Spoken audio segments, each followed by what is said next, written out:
सबसे बढ़िया भैया हमरा पैदल से, सबसे बढ़िया भैया हमरा पैदल से जाए ससुराल हम सोही कल से, मौगी के बैठने हम सोही कल से हो।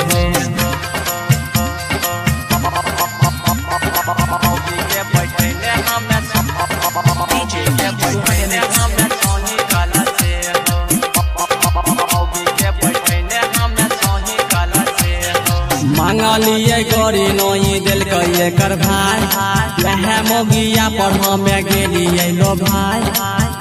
रे भैया मांगलिए गरी नहीं दिल के कर भाई, यह मोगिया पर हमें गेलिए लो भाई।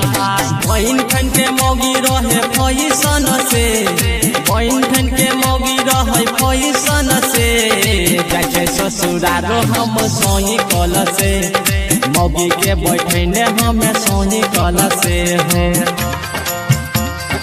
मौगी के बैठने हमें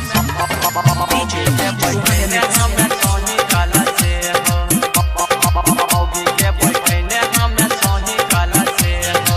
पहन लिये भैया हम शर्ट और पैंट, देह करे गम गम मार लिये सेंट।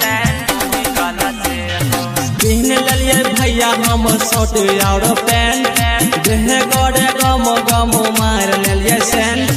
मन नहीं लागे घर बैठल से, मन नहीं लागे घर बैठल से जाए ससुराल घूमे सोही कल से, मौगी के बैठने हम सोही कल से हो। बहुत लेट हो गला हो भाई। लूसी रिकॉर्डिंग स्टूडियो, गंगेपुर, सहरसा।